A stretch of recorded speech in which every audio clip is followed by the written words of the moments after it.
क्या हुआ? आपने बर्बादी फेर के रख दी, आपने जेन्युइन स्पिनर्स बाहर कर दिए, आपने बैटिंग की बर्बादी फेर के रख दी पाकिस्तान टीम की। जो ओपनर उसको मिडिल ऑर्डर, जो मिडिल ऑर्डर उसको ओपन। ठीक है, बाबर आजम की जो आपने बात की है ना, ये हमेशा याद रखें, जो बड़ा प्लेयर होता है ना, जिसकी रेपुटेशन होती है, वो वहां पे हंसता खेलता है जहां पे उसको इज्जत मिलती है। मैं आज भी कह रहा हूं, जब ये कप्तान था ये रिलैक्स था, मुझे रिस्पेक्ट मिल रही है, मैं अपनी मर्जी से टीम बना रहा हूं, मैं लेके चल रहा हूं, मैं सब कुछ है। जहां पे आपने उसकी धजियां फेरनी शुरू की, आपने उसको मेंटली गिराया, वो गिर गया नीचे। अब पेशावर ज़ल्मी में वो कप्तान बना हुआ है। आप सब कुछ चीजें देखें, वो आपको प्रेस कॉन्फ्रेंस में भी आता हुआ नजर आएगा, पाकिस्तान टीम में नजर आता है आपको, कभी प्रेस कॉन्फ्रेंस में नहीं आता। कैचिंग करता है, फील्डिंग करता है, हंसता है, खेलता है, सब कुछ होता है। जो बैटिंग वो यहां पे कर रहा है, जिस दिन वो कप्तान बनता है ना, वो हर चीज अपने कंधे पे लेके चलता है, रिस्पांसिबिलिटी नजर आती है उसकी खेलते हुए। हमारी क्रिकेट क्यों बर्बाद हुई और बाबर आजम के पीछे क्यों पड़े? व्यूज के चक्कर में, डॉलर्स कमाने के लिए, क्योंकि वो एक ब्रांड बन चुका है। उसके बाद उससे ऊपर भी नहीं, उससे ऊपर है, मुझे पता, उससे ऊपर भी है, ऐसा नहीं है।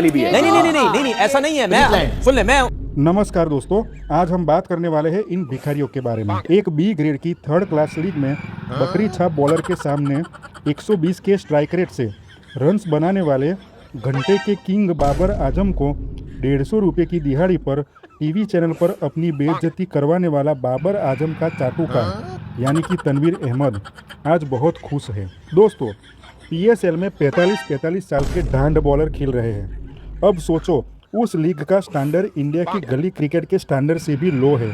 उस टूर्नामेंट में रन्स बनाने वाले बाबर आजम को ये लफंगा तनवीर अहमद टीवी पर बैठकर डिफेंड कर रहा है। हीरा साहिबा ने जो बात करी ना, PSL में बहुत अच्छा परफॉर्म कर रहे हैं। जब पाकिस्तान की तरफ से अच्छा परफॉर्म करेगा तो ये पूरा अवाम जो है सब वो भी तालियां बजाएगी। लेकिन वो ये कह रहे हैं ना कि he is working towards that. हमेशा होता है। अच्छा, पिछले PSL में भी ऐसे ही था। अच्छा, पाकिस्तान की तरफ नहीं, से पिछले PSL में तो बाबर की टीम प्लेऑफ्स में भी क्वालीफाई नहीं कर पाई थी ना, इस दफा तो छाई भी, हारी नहीं एक भी मैच। परफॉर्मेंस तो अच्छी थी। अच्छा, वहाँ पे 11 के 11 अच्छे प्लेयर होते हैं, प्रोफेशनल होते हैं, जो मुल्क को रिप्रेजेंट करते हैं। यहाँ पे तो 4 ओवरसीज है। बासित भाई नहीं बनने देंगे यहाँ से नहीं, ये बता दूं आपको, यहाँ की क्रिकेट को आप पाकिस्तान या इंटरनेशनल से ना मिलाएं, ये मैं ये कहना। ख्वाहिश का इजहार तो कर सकती है ना। ख्वाहिश का इजहार है, क्योंकि मैं समझती हूँ इस बात को, ऐसी बात नहीं है कि कोई मालूम है कि भाई domestic. I was a big die hard cricket fan, और जब क्रिकेट के मैचेस होते थे तो घर में शर्ट्स पहन के और झंडे लहरा के और लोगों को बुला के आओ सब मैच देखेंगे। उसके बाद जी डिसअपॉइंट होके फिर उसके बाद क्रिकेट देखना ही छोड़ दी, क्योंकि दिल ही टूट गया। अरे अरे अरे, ना नहीं रो सकती। मेरे शौहर ने कहा प्लीज, वैसे ही तुम बहुत तंग करती हो, अब ये रो के और डिप्रेशन, अब ये नया मंजन ना हो जाए क्रिकेट। अच्छा, फिर मैं समझती हूँ क्या कहते। पहले तो नंबर भी क्रिकेट का वाकई में बहुत जोश होता था। सही है, फिर थोड़ा शर्माए, फिर थोड़ा मुस्कुराए, और फिर मुझे Babar Azam, I am a Babar Azam fan. और आजकल जब मैं उनकी स्टोरीज देख रही हूँ ना कि वो लगाते हैं इंस्टाग्राम पे कि मैं वर्कआउट कर रहा हूँ, मैं मेहनत कर रहा हूँ अपनी टीम के लिए, तो और ऊपर से खेल भी अच्छा रहे हैं, तो फिर यार अब बाबर तबाही फेर रहे हैं, तबाही फेर रहे हैं क्या। ओहो, तो अगर आपको बाबर भाई को कोई एक मशवरा देना हो तो वो क्या होगा? ऐसे ही बस छाए रहे हैं, इसके अलावा और क्या मशवरा? मुझे लगता है उनका जो कमबैक है वो बड़ी अच्छी तरह से हो गया। अब पाकिस्तान को इंटरनेशनल प्लेटफॉर्म्स पे भी उन्होंने इसी तरह रिप्रेजेंट करना है और धो देना है बाकी टीम्स को, खासतौर पे इंडिया को। और भाई क्या बात। और आपके ख्याल में बाबर को दोबारा कप्तानी मिलनी चाहिए पाकिस्तान की टीम की? मुझे ऐसा लगता है कि he is working towards it. So okay, Basit में आपको कहना चाह रहे थे क्या? He is working towards it is the वो बात से समझ ही नहीं आया। अरे नहीं भाई, वो इस बात से डिसएग्री करते हैं, ये ऐसे दोनों ओपिनियन। ये क्या हो गया? यहाँ IPL में इंडियन डोमेस्टिक प्लेयर 200 के स्ट्राइक रेट से खेल रहे हैं, वो भी क्वालिटी बॉलिंग के सामने। और PSL की छपरी बॉलिंग के सामने ये घंटे का किंग 120 के स्ट्राइक रेट से खेल रहा है।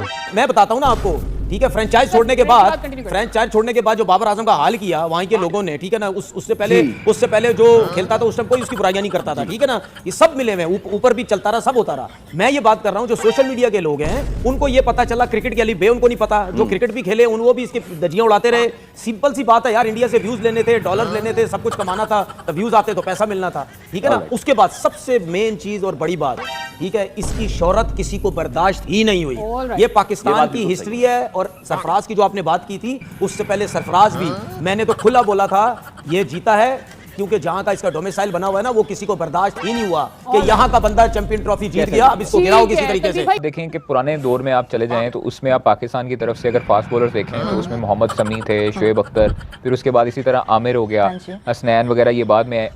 उस लॉट तक जो है वो 140 आम होती थी स्पीड, ठीक है, 145 150 एग्जैक्टली ऐसे ही है।